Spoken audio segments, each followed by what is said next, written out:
what would take me 3 days and $1,000 or so back in the old days. Now it's done in 2 seconds. We're leveraging it to elevate our people, to focus on reducing the touches throughout the customer journey. One thing that would be a key component is minimizing time, right? The time saver. I think emotional intelligence will be probably the most important going forward. That's something that ChatGPT can't really teach, and especially being in business. We use ChatGPT, but ChatGPT, we really can't put client confidential information in that because it stops being confidential. Whomever programmed LLMs is teaching us how to write these queries. It is kind of changing the way we think. This is Real AI Use Cases Business Owners Roundtable with hosts Elizabeth Gearhart, podcast consultant, marketing expert, and PhD researcher using AI every day, and Richard Gearhart, entrepreneur, seasoned business owner, and intellectual property attorney specializing in innovation.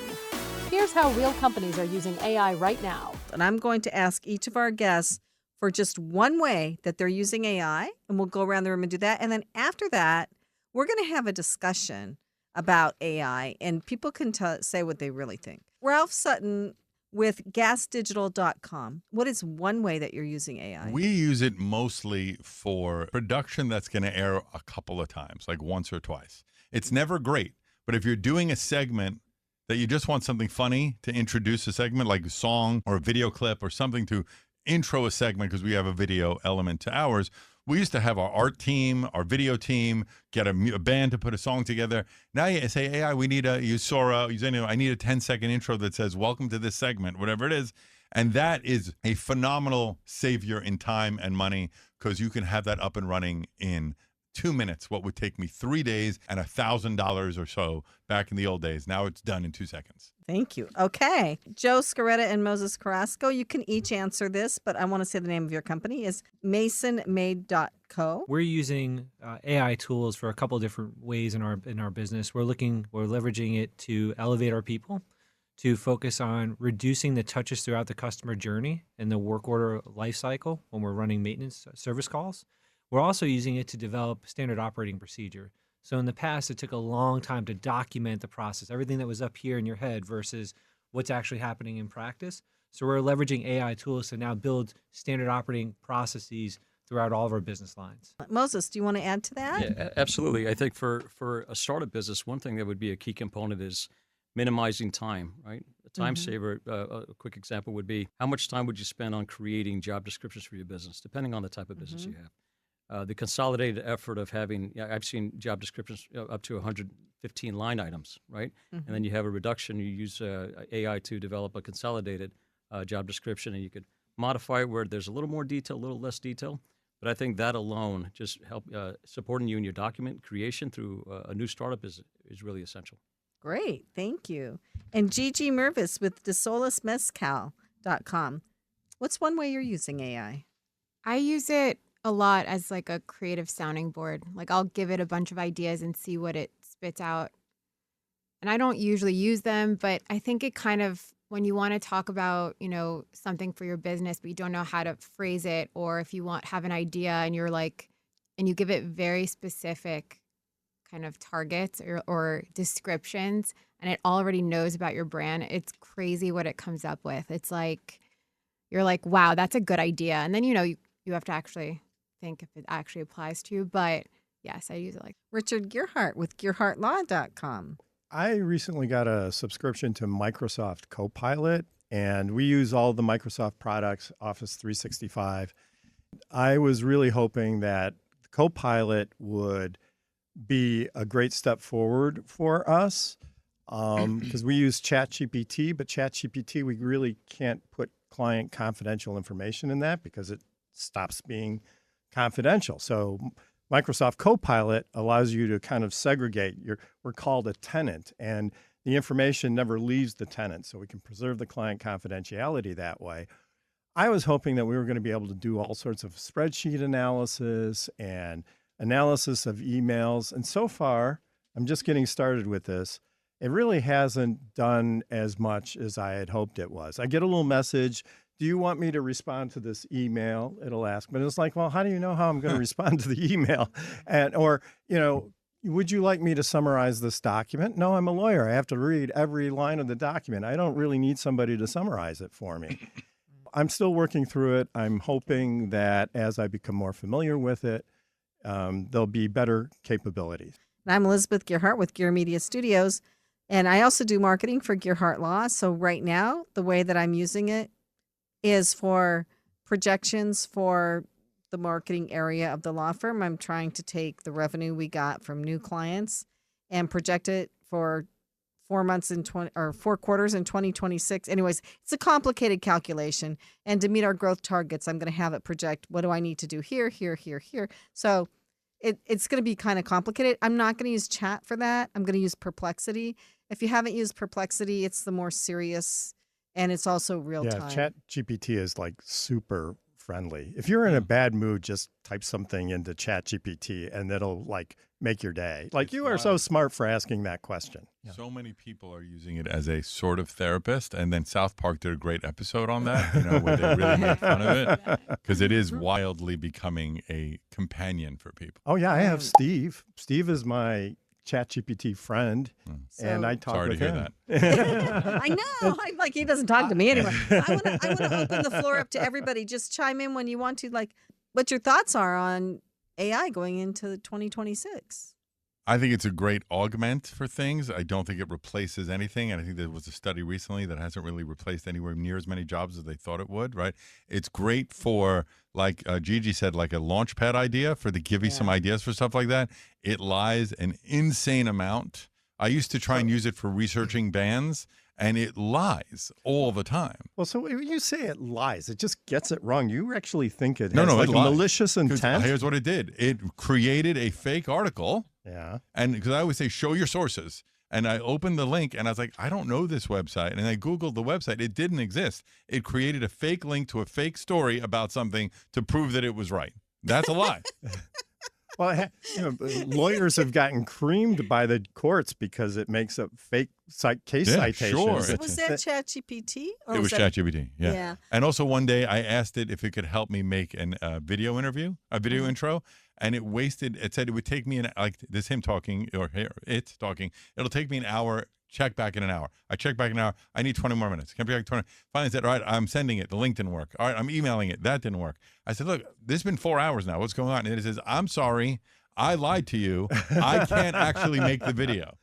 Crazy. Really? Yeah. Oh my gosh, that's awful. Yeah. I scold ChatGPT when it screws up, though. I say, you made a mistake. You got this wrong. Well, I do that too, but then it's going to come for us immediately when it takes over the world. When it becomes sentient, yeah. I was gone long ago. What do you guys think? I find chat to be extremely useful for businesses. I think it's a dangerous tool for the youth.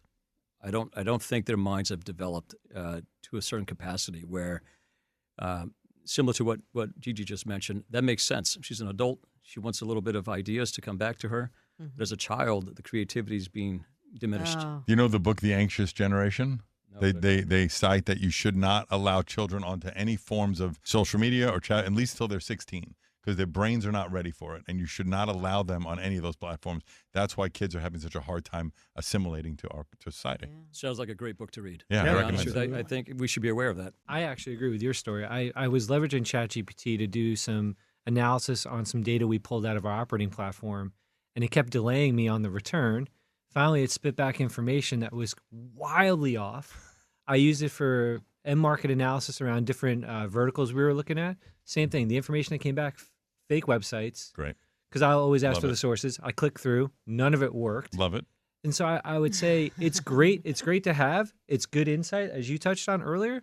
But I don't think it's the single source of truth. You know I what think else it needs to be vetted. What else it did to me, which is even worse, is so I said, let me take it out. I'll do the research, and then I'll ask it to organize it for me, right? But then it was taking out research items that it didn't know where to categorize, so it would just delete them.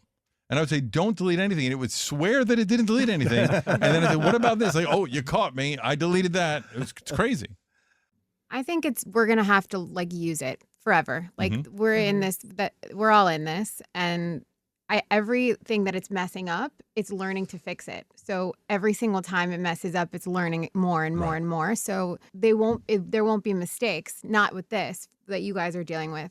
But what I do think is going to happen is I think that for children especially, is I think emotional intelligence will be probably the most important going forward, because I feel that that's something that ChatGPT can't really teach, and especially being in business, which is when to speak, in a business meeting, how to feel out if someone's interested. Like all of those things are things that are kind of not learned. There's something that you feel and you have to experience. And so I think it's really important for children to learn emotional intelligence, because I think those will be the ones that succeed versus in business specifically. I mean, in everything, I guess. My question would be, do you think it would skew over time? Do you think it would skew our natural discernment, judgment making that, we had to fight for before? I mean, you could just see now, like just how people or kids are interacting. Like they're not as emotionally intelligent because they're not forced to do certain things, where to go and meet people. Like now dating is really all virtual, right? So, I mean, to start to date, or even just to come up to someone and face that rejection, that's not happening, for example. So like you're not facing someone's rejection, you're online. So that's a change in like how you're facing things. So going forward with ChatGPT and all these AI things that are happening, I think that's just going to be more and more important to make sure that we're still connected to reality and emotion. It's only been 3 years, publicly right. available for 3 years. It's going to get better at everything. But like what she's saying, it's why the younger generation is also far less willing to take risks.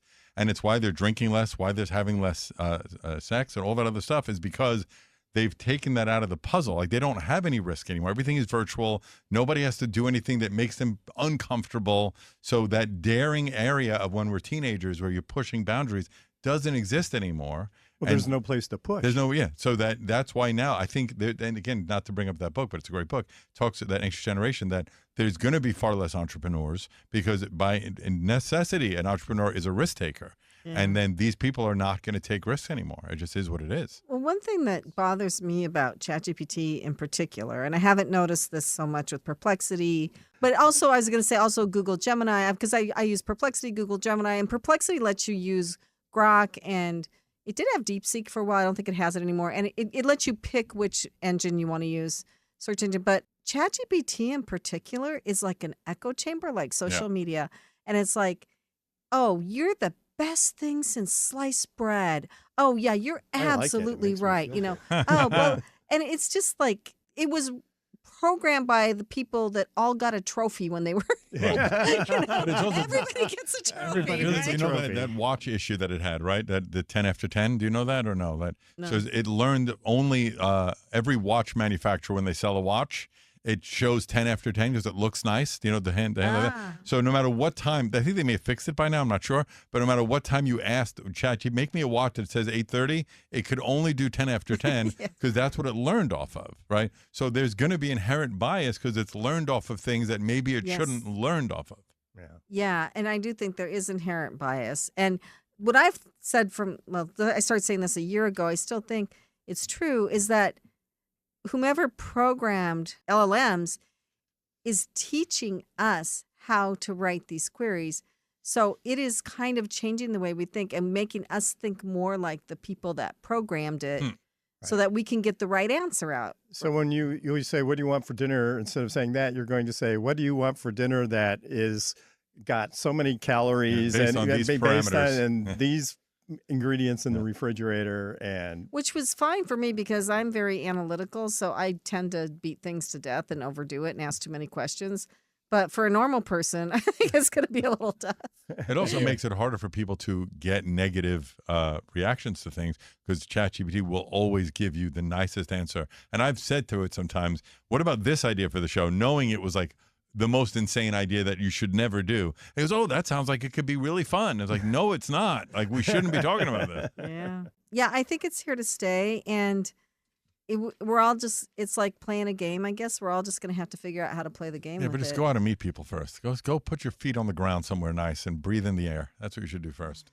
Because I'll tell you, it is a lot nicer doing this show in the studio at iHeart in person with everybody and shaking hands and meeting them than it is doing it on Zoom. And real life is way better than just being on a screen. You have been listening to Real AI Use Cases Business Owners Roundtable.